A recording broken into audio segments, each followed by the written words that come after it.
I slammed my Mont Blanc pen down on the signature line with enough force to make my lawyer wince. 15 years of marriage reduced to a 30-page document and a single stroke of ink. Done. Over. Annulled, like a bad verdict overturned on appeal. Congratulations, Judge Rogers. You're officially divorced, my attorney said, with the same tone she might use to announce I'd won a toaster. I managed a thin smile. Remind me to celebrate later.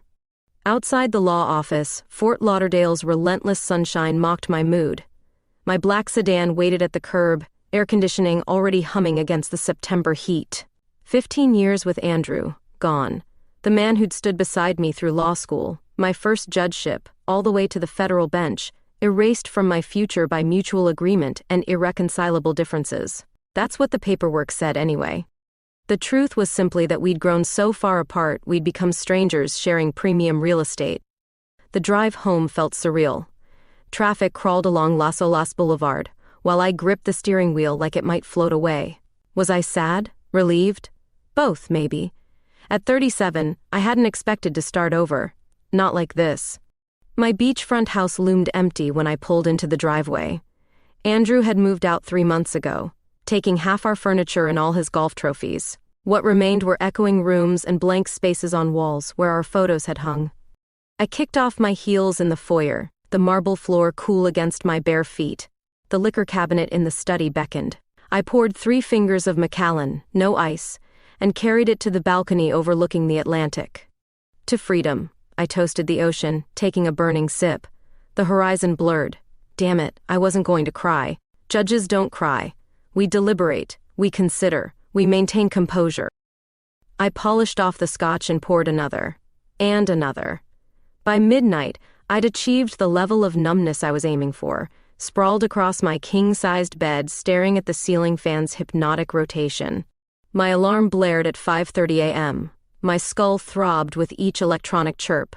I fumbled for my phone, knocking over an empty glass in the process.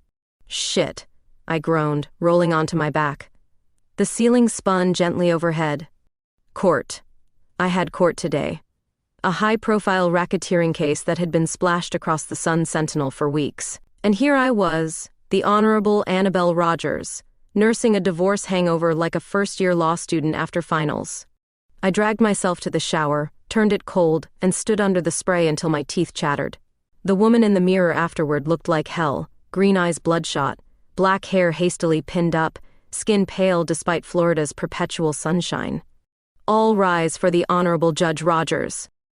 I strode into my courtroom at precisely 9 a.m., black robes billowing, hangover masked beneath makeup and sheer force of will. The gallery rose.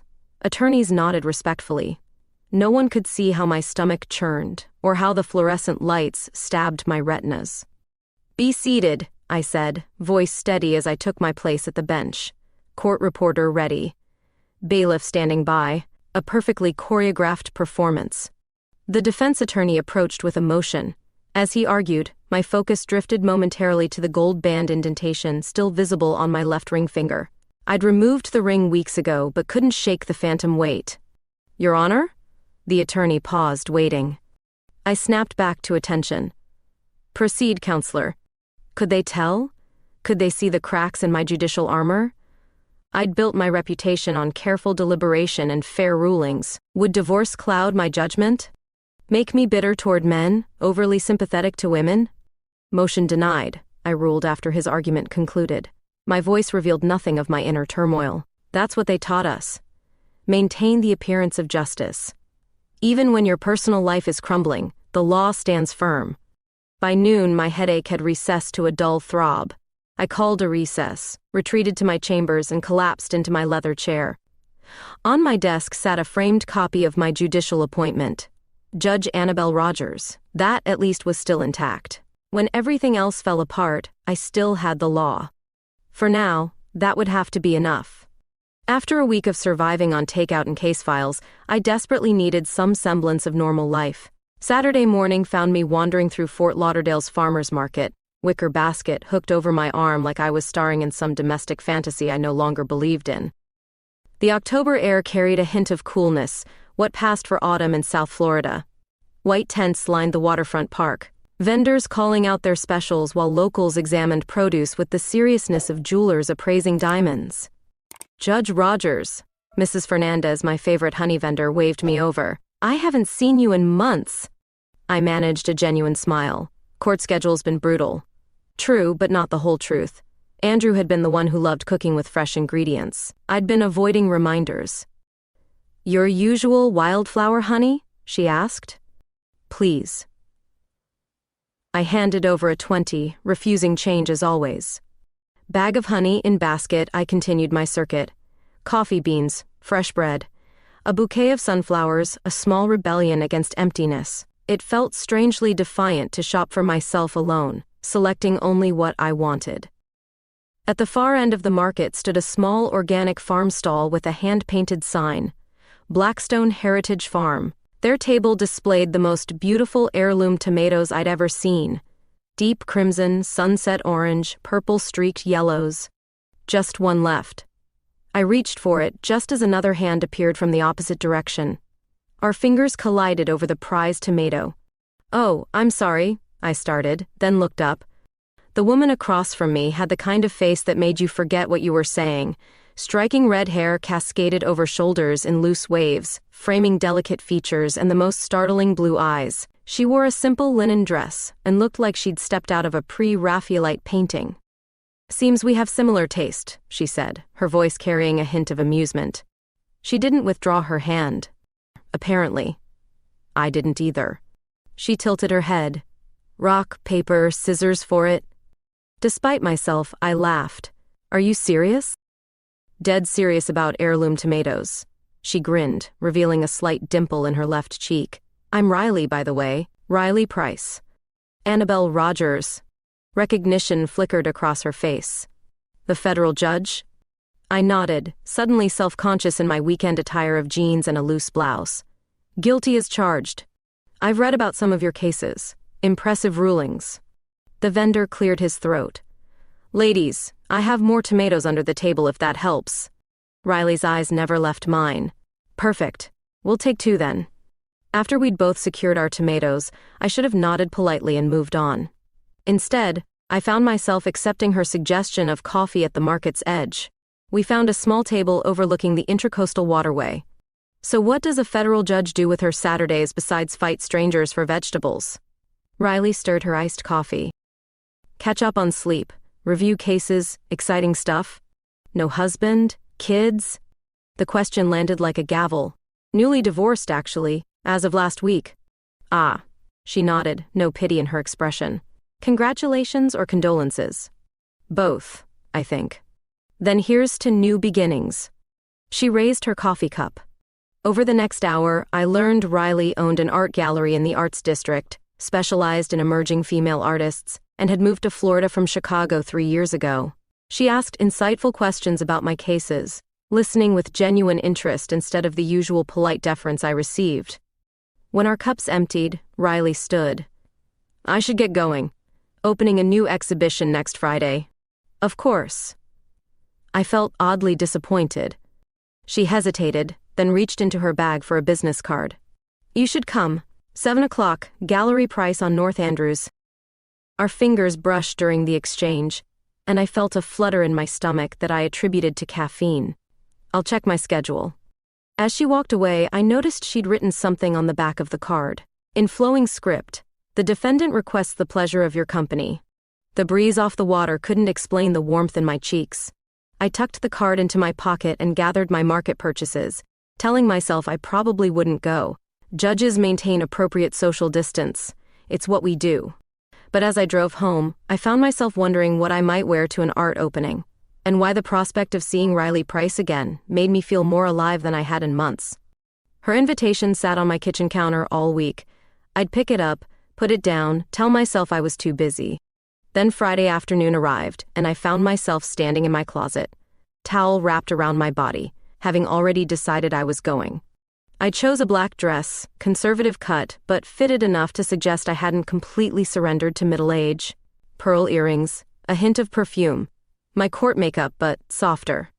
This isn't a date, I told my reflection. It's a cultural event. Gallery Price occupied a renovated warehouse in Fort Lauderdale's growing arts district, industrial chic with exposed brick and steel beams. When I arrived at 7:30, deliberately late to avoid appearing eager, the space hummed with conversations and clinking glasses. Riley stood near the center, radiant in an emerald dress that caught the light when she moved. Her red hair was swept up, revealing a graceful neck and shoulders. She gestured animatedly to a couple examining a large canvas, then turned as if sensing my presence. Our eyes met across the crowd. She smiled, excused herself, and moved toward me with deliberate steps. "You came," she said, air kissing my cheek. Her perfume was subtle, something with sandalwood. "I wasn't sure you would. I appreciate good art." I sounded stiff even to myself. "Then let me show you some." She offered her arm. "Wine first?" I accepted both the arm and the wine. Riley guided me through the exhibition, introducing me to artists and collectors. The show featured women painters exploring themes of transformation and identity. Riley knew every detail about each work, the techniques, the symbolism, the artist's intentions. "This one's my favorite," she said, stopping before a large canvas depicting a woman emerging from water, half submerged. The artist calls it surface tension. I studied the painting. The woman's expression was complex: fear, exhilaration, determination. She looks caught between worlds. Riley's gaze shifted to me. Exactly, not quite free of the past, not fully in her new reality. Our eyes held a moment too long. I broke away first, sipping my wine. "Judge Rogers," a voice boomed behind us. "Brian Watkins, a local attorney I sometimes saw in court. Didn't expect to see you here." "Brian." I nodded coolly. "I appreciate fine arts." "Of course." His eyes darted between Riley and me. "Miss Price's gallery is becoming quite the establishment." Riley smoothly intervened.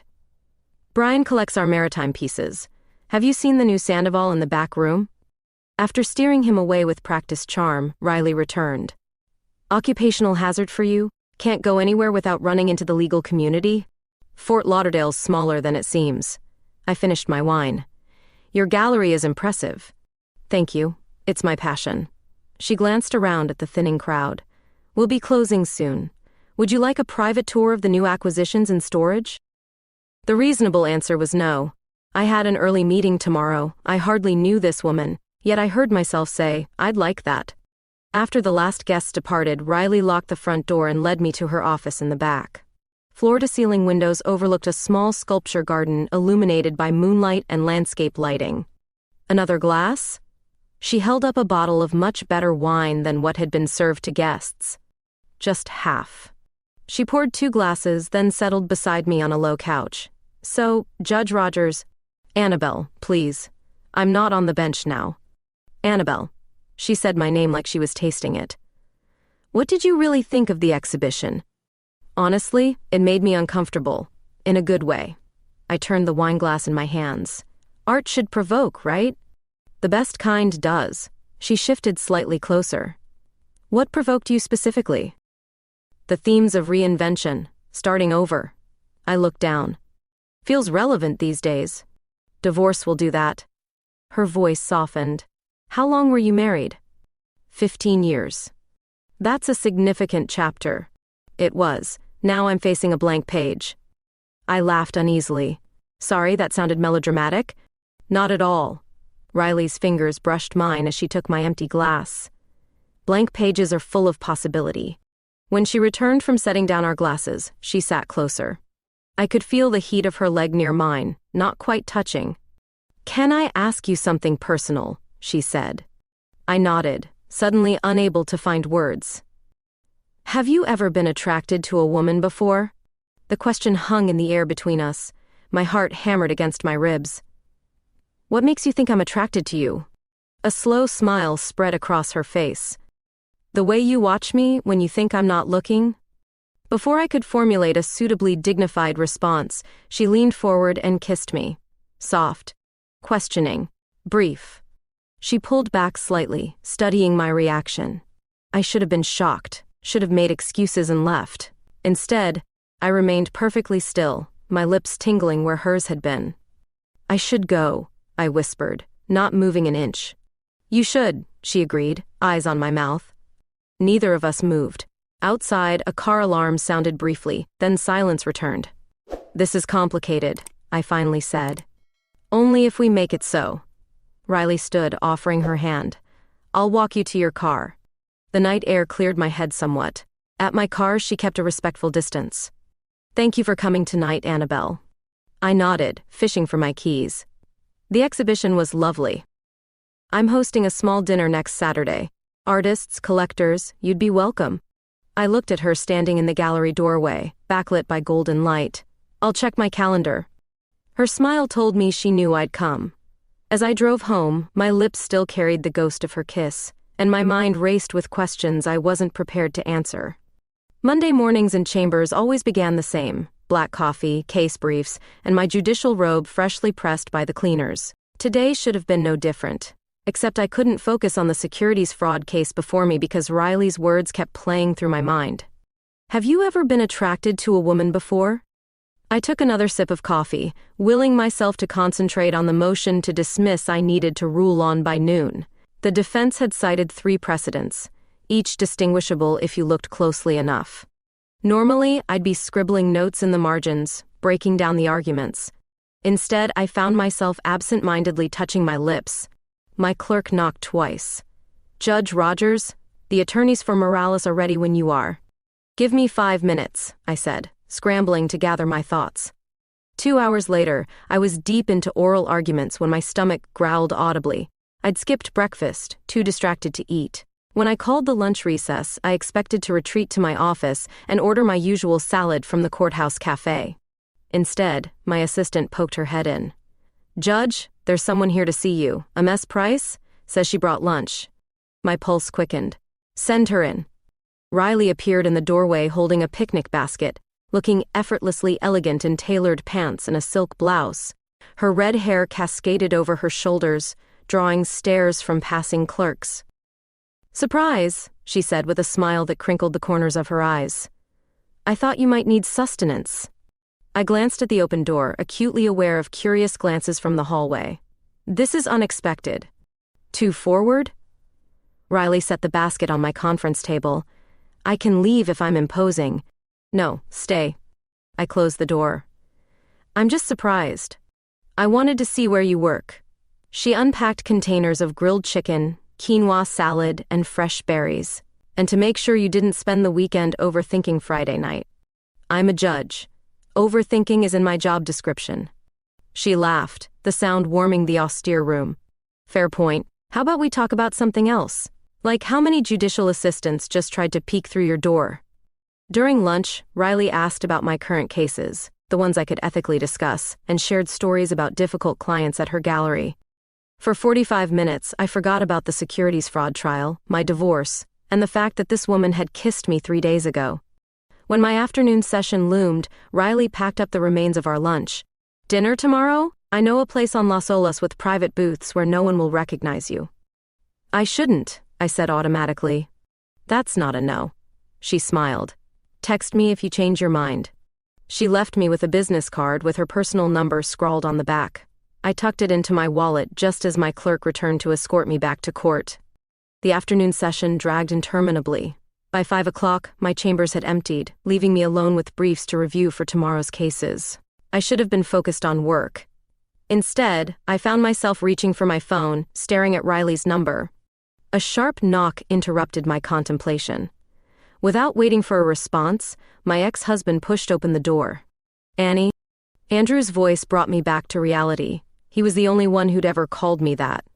Andrew, what are you doing here? I set down my phone, dropping off the last of the paperwork from the accountant. He placed a folder on my desk, then paused. You had a visitor at lunch. I stiffened. Are you keeping tabs on me? I had a hearing in Colin's courtroom. Saw the redhead leaving your chambers. His eyebrows rose. Moving in interesting new circles? She owns an art gallery. We met at the farmer's market. Andrew leaned against my bookshelf, studying me with the same penetrating gaze that had once made me feel special, now just made me feel exposed. Seemed friendly. She is friendly. What's your point? No point. He shrugged. Just never knew you swung that way. Heat rose in my face. "You don't know what you're talking about." "Don't I?" he smirked. "The courthouse talks, Annie. Especially when Judge Rogers starts entertaining artsy types behind closed doors. Who I have lunch with is none of your business. We're divorced, remember?" "Oh, I remember." His voice dropped. "Just looking out for you. Wouldn't want your lifestyle changes to affect your next appointment consideration." My blood ran cold.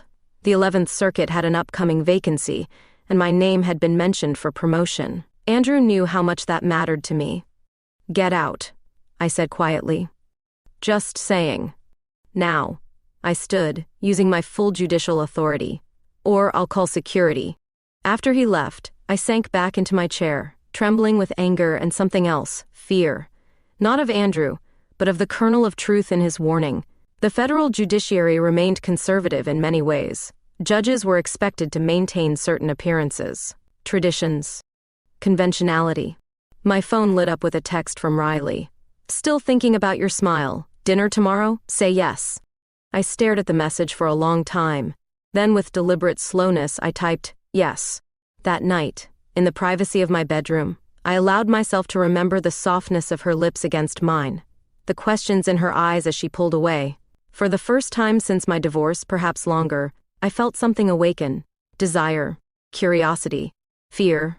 Most of all, I felt alive.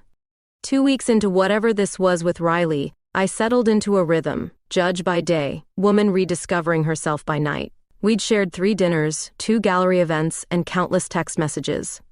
Each interaction ended with increasingly longer goodnight kisses that left me breathless and confused.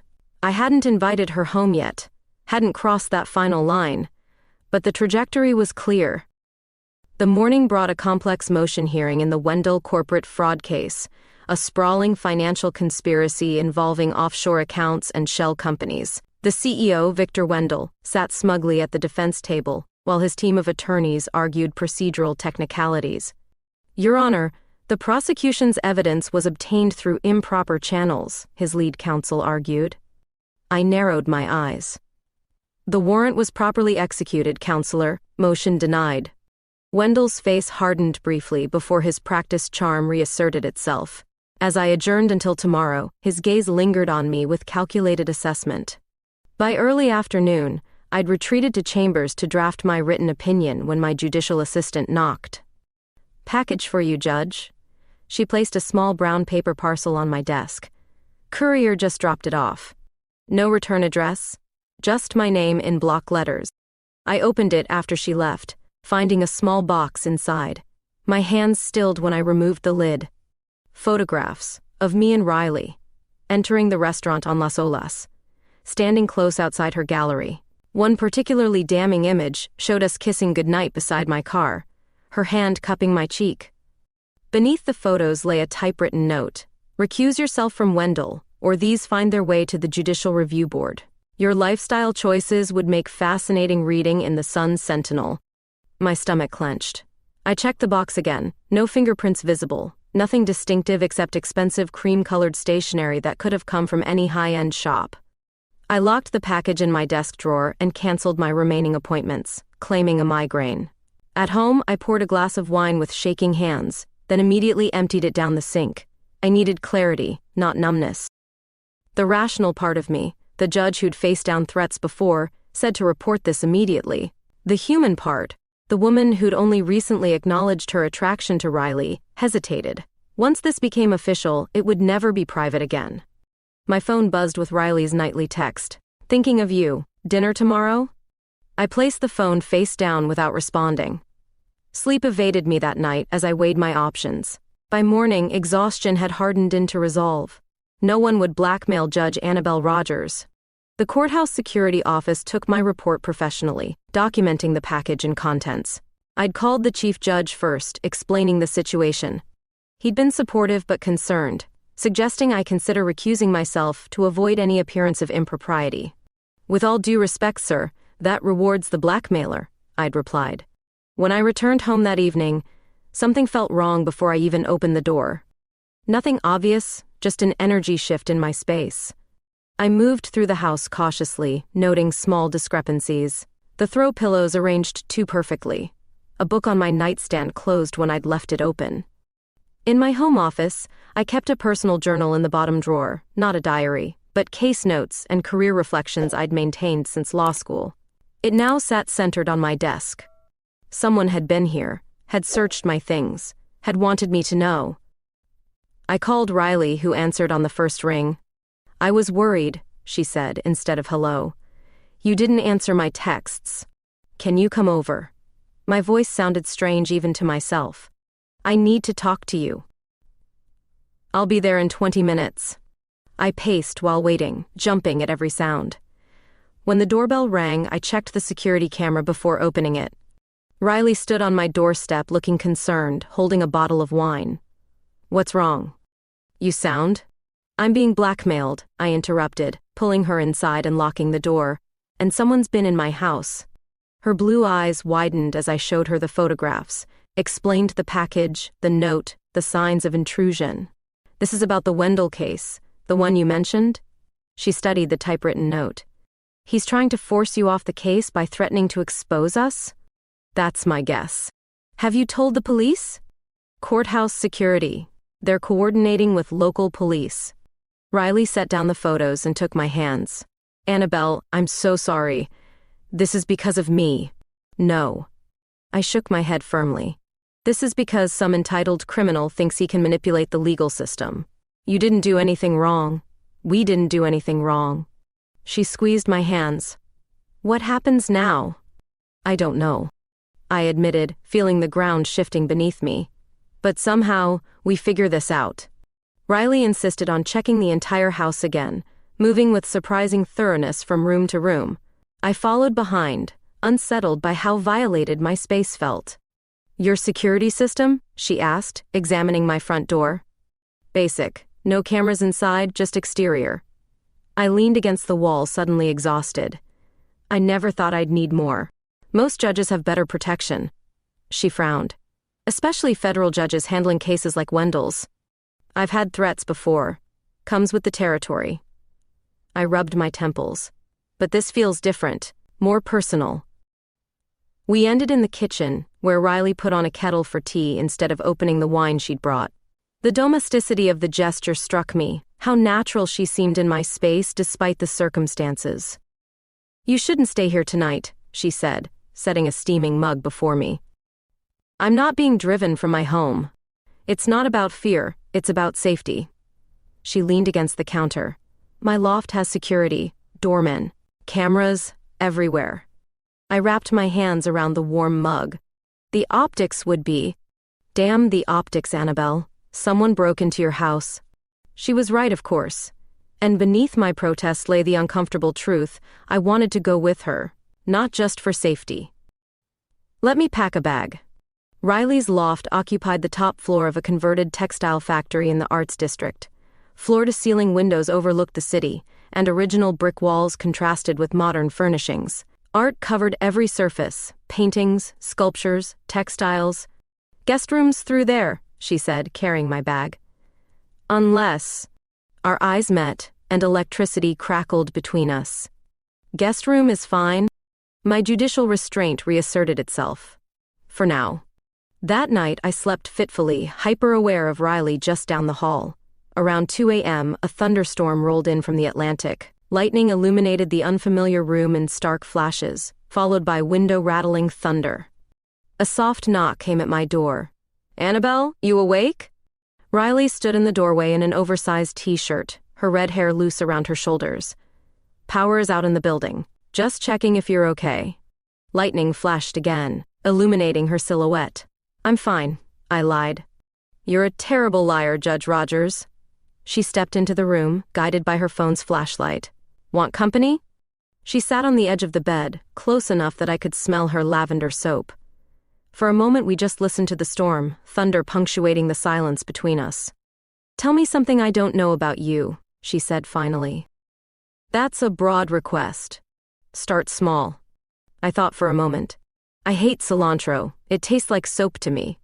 She laughed. "Genetic trait. What else?" I wanted to be a pianist before law school. Still play sometimes when no one's listening. Each revelation led to another, and another. In the storm's darkness, with electricity out and phones eventually set aside, words flowed more freely. I told her about my conservative parents who still struggled with my divorce, let alone the possibility of a daughter who might be, what? Bisexual? I wasn't even sure what label applied. Labels matter less than feelings, Riley said, now lying beside me atop the covers. What matters is what's true for you. Truth is my profession. I should be better at recognizing it. Another lightning flash, another roll of thunder, closer now. The storm directly overhead. What's true right now, she whispered, is that I've wanted to really kiss you since that first day at the farmer's market. That's very specific timing. I'm a specific person. Her hand found mine in the darkness. Can I? Instead of answering, I leaned across the space between us. Our lips met softly at first, then with growing urgency. Her hands tangled in my hair while mine discovered the curve of her waist. When we finally broke apart, breathless, the storm had begun to recede. Stay, I whispered. She did. Morning arrived with sunlight streaming through uncurtained windows, and the realization that we'd crossed a line impossible to retreat from. Riley slept curled against me, her breathing deep and even. I studied her face, the scatter of freckles across her nose, the slight part of her lips. My phone buzzed from the nightstand. A text from my clerk. Judge Keller asking if you're still on bench today for Wendell. Reality crashed back. I slipped from bed, careful not to wake Riley, and called the courthouse. I'll be there, I told my assistant, and arrange for a security detail to meet me at home. I need to change before court. When I hung up, Riley stood in the doorway watching me. Going to battle? She asked quietly. Something like that. Let me help you. She stepped closer. Whatever this is with Wendell, you don't have to face it alone. I've always fought my own battles. And how's that working out for you? She touched my cheek gently. Sometimes accepting help is the strongest move. I leaned into her touch, allowing myself one moment of vulnerability before the armor went back on. Okay, I said. Let's figure this out together. Court proceeded with heightened security, U.S. Marshals flanking the entrance to my courtroom. I maintained my judicial composure despite the whispers when I entered, despite Wendell's smug smile from the defense table. I ruled on motions with crisp efficiency, betraying nothing of the turmoil beneath my robes. During the lunch recess, Riley texted, "Found something. Meet at your chambers?" She arrived carrying a leather portfolio, nodding professionally to the marshal outside my door. Once inside, her demeanor shifted. "The stationery," she said without preamble. I recognized it. From? Luxury hotels provide it to VIP guests. This specific cream stock with watermark is from the peninsula. She opened her portfolio. And guess who maintains a permanent suite there? Victor Wendell. Exactly. She laid out printouts. But there's more. Look at this. The documents showed financial records, complex spreadsheets, offshore account numbers, transaction histories. What am I looking at? I asked, careful not to touch anything. A money trail, from Wendell's personal accounts to shell companies. She pointed to highlighted sections. See these transactions? They align perfectly with key decisions in previous cases where judges mysteriously recused themselves. I stared at her. How did you access these records? She hesitated. Before opening my gallery, I worked in financial forensics, specialized in tracking laundered funds through art purchases. You were an investigator? A forensic accountant for the Treasury Department. She smiled tightly. Not all redheads are just pretty faces. My mind raced. These records could prove Wendell has systematically corrupted judicial proceedings. Exactly. But we need more concrete evidence linking him directly to the blackmail attempt. And my break-in. I tapped the documents. Is this information admissible? How did you obtain it? That's complicated. Her eyes met mine. Let's just say I still have contacts who owe me favors. Part of me, the judge sworn to uphold proper procedure, knew I should question her methods. Another part, the woman being blackmailed, didn't care. We need to bring this to the FBI, I said finally. Not yet. Riley gathered the papers. Give me tonight. I can connect more dots. That evening, We spread documents across her loft's dining table, building our case methodically. Riley moved with practiced precision through financial records, explaining the intricate pathways Wendell used to hide his transactions. Here, she pointed to a series of transfers. Money moves from his account to this shell company, then gets distributed to 5 separate entities, then reconsolidates here. Her finger traced the path, where it's converted to bearer bonds. Untraceable. Almost. She smiled. But he got sloppy with timing. These transfers happen within days of judges recusing themselves from his cases. I studied the pattern she'd identified. Circumstantial, but compelling. There's more. She pulled out another document. The stationery. I tracked purchases through the peninsula's supplier. Special orders for their watermarked stock always go through the hotel's procurement system. And? 6 months ago, Wendell requested an unusually large quantity, claimed he was writing his memoirs. Her eyes gleamed with the thrill of investigation. Who orders stationery by the case? Someone planning multiple blackmail attempts. I leaned back, processing. Riley, this is incredible work. Old habits. She shrugged. I miss it sometimes, the chase, finding that key piece of evidence. Why did you leave? Her expression closed slightly. Office politics. My methods were considered unorthodox. The implication hung between us. I should have pressed, should have asked exactly what lines she'd crossed. Instead, I found myself moving around the table, drawn to her brilliance, her intensity. Thank you, I said simply. For what? For being unorthodox. Our lips met over the scattered evidence of corruption. Her hands slipped beneath my blouse, mine tangled in her hair. We moved from table to couch, documents forgotten as clothing was discarded. In the half-light of her loft, I surrendered judicial restraint entirely, letting Riley guide me through revelations of another kind. Later, wrapped in sheets and each other, Riley traced patterns on my bare shoulder. I have a confession. I was languid, satisfied in ways I'd never experienced. I wasn't at the farmer's market by accident that day. She propped herself up on one elbow. I knew who you were. Knew you were handling Wendell's case. I stiffened. What are you saying? I've been tracking Wendell for years. He destroyed careers in my old department, people who got close to his operation, when I heard he was finally facing charges and you were presiding. She paused. I wanted to know what kind of judge you were. So you engineered our meeting. I pulled away slightly. Was any of this real? It became real. Her eyes held mine. That first day, I just wanted to talk to you. Then I actually met you, and everything changed. You should have told me. I'm telling you now. She reached for my hand. Because tomorrow we're taking everything we have to the FBI, and they'll ask how we connected these dots. I won't lie about my past. I studied her face in the dim light, searching for deception and finding only vulnerability. No more secrets, she whispered. No more secrets, I agreed, pulling her back to me. The FBI field office in Fort Lauderdale occupied a nondescript building near the federal courthouse. Special Agent Martinez listened impassively as Riley and I presented our evidence against Victor Wendell. Her eyes narrowed only when Riley explained her former Treasury Department role. So you're telling me you obtained these financial records through unofficial channels, Ms. Price? Riley met her gaze steadily.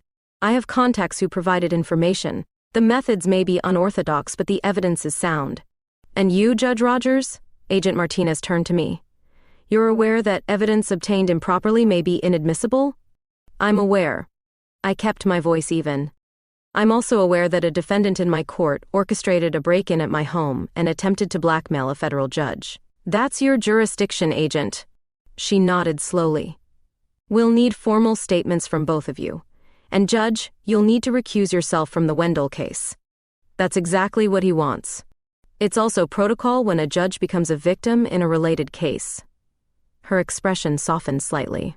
For what it's worth, I believe you. Wendell's slipped through too many legal nets already. After hours of statements and evidence documentation, we emerged exhausted into the late afternoon sun. Riley squeezed my hand as we walked to my car. What now? She asked. Now I go back to court and formally recuse myself.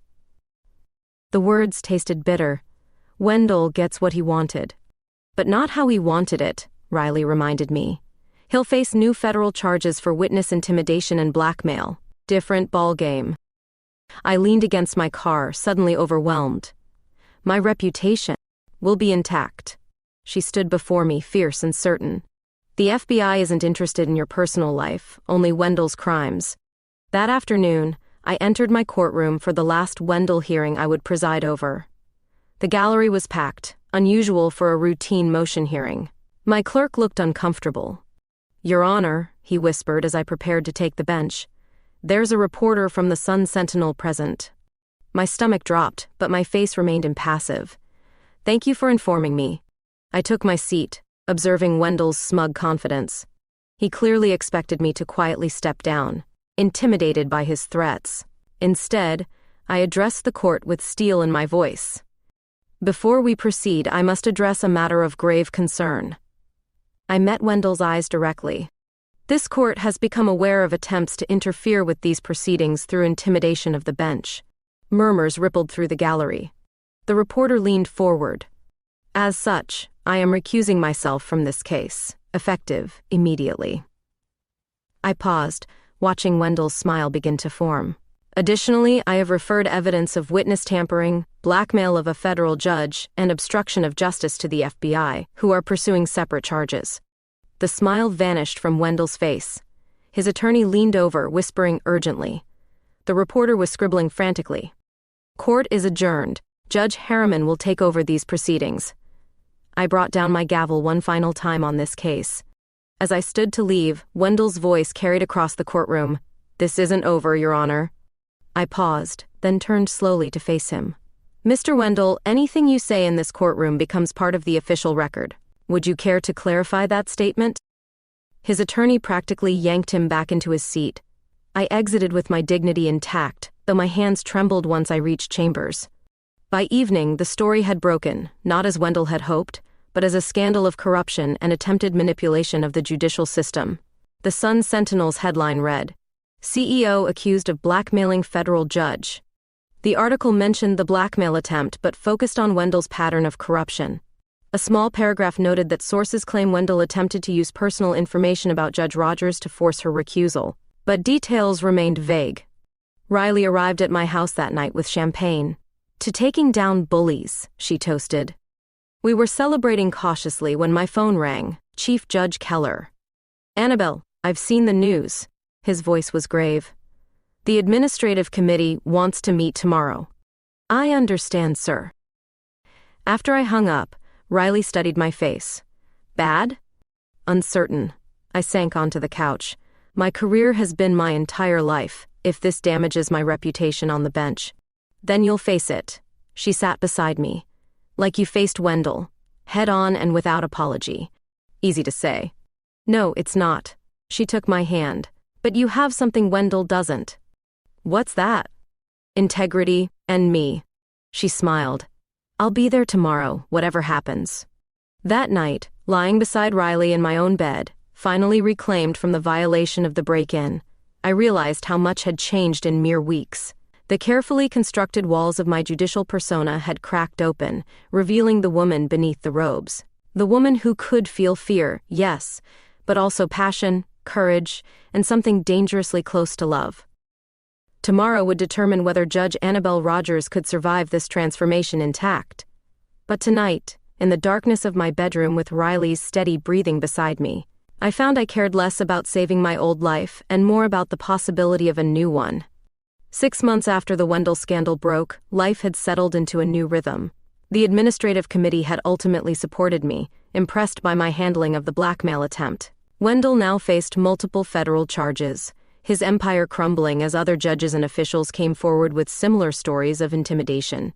I stood in my kitchen on a Saturday morning, sipping coffee and watching Riley arrange flowers she'd brought from the farmer's market. Same stall where we'd first met fighting over that heirloom tomato. The symmetry wasn't lost on me. "Penny, for your thoughts," she said, catching my gaze. "Just thinking about how much has changed since that tomato." She smiled. "Worth every penny of that overpriced vegetable." "It's technically a fruit," I corrected automatically, then laughed at my own pedantry. "Some habits die hard. Thank goodness others die easily." She stepped closer, wrapping her arms around my waist. Like your reluctance to kiss me in daylight.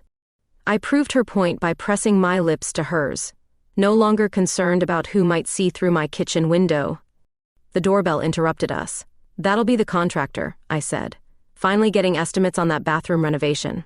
We'd been gradually merging our lives over the past months. Riley had begun spending more nights here than at her loft. My spare bedroom had transformed into a home office for us both. Now we were discussing more permanent arrangements and changes to make the house truly ours. The Judicial Association's annual gala arrived that evening, my first major public function since the scandal. As I fastened pearl earrings, anxiety flickered through me. Having second thoughts? Riley asked, zipping up her midnight blue gown. About attending? No. I met her eyes in the mirror. About attending together. She came to stand behind me, her reflection joining mine. We can arrive separately if you prefer. No. I turned to face her. I'm done hiding. I'm just not used to being the subject of gossip. Judges don't gossip. They make astute observations about their colleagues' personal circumstances. I laughed despite my nervousness. Exactly. The ballroom of the Harbor Beach Resort glittered with Fort Lauderdale's legal elite.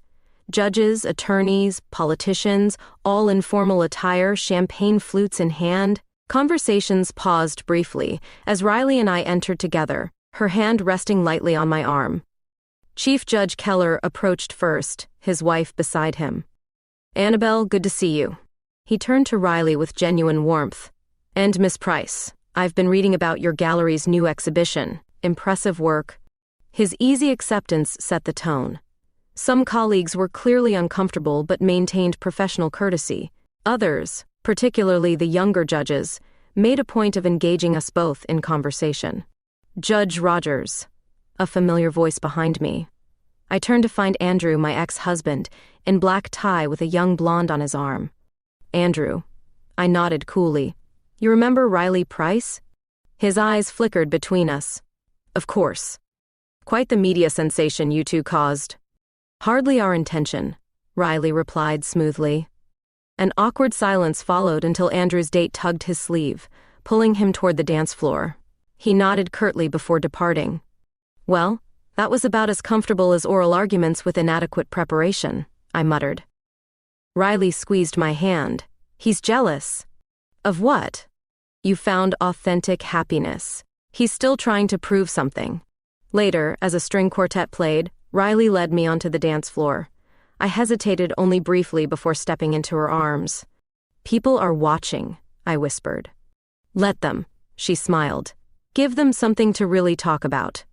As we moved together, I noticed other couples watching, then another female couple joining the dance. A gesture of solidarity from Judge Winters and her partner of 20 years, a relationship everyone knew about but never acknowledged publicly. When the music ended, Winters caught my eye across the floor and nodded slightly. Message received, I wasn't alone. Back home, shoes kicked off and gowns exchanged for comfortable clothes. Riley and I sat on my back porch overlooking the water. Stars reflected on the intracoastal waterway, boats drifting past with navigation lights glowing. You're quiet, Riley observed, pouring us each a nightcap. Processing. I accepted the glass. Tonight felt like a threshold. Regrets? None. I moved closer to her on the porch swing. For the first time in my career, I feel like my personal and professional lives aren't at war. To integration, she toasted, clinking her glass against mine. And to heirloom tomatoes. I smiled. Sometimes justice comes in unexpected packages. As moonlight painted silver paths across the water, I rested my head on her shoulder. The woman who'd once defined herself solely by her position on the bench had discovered something more valuable than professional. Advancement, the courage to be fully herself, robes and all. What's next for us? Riley asked softly. More renovations. More nights like this. I intertwined our fingers. And absolutely no more scandals. I make no promises about that last one. She grinned. You're still a little uptight, Your Honor. Someone needs to keep challenging your boundaries. I laughed, feeling freer than I had in years. Objection noted and overruled,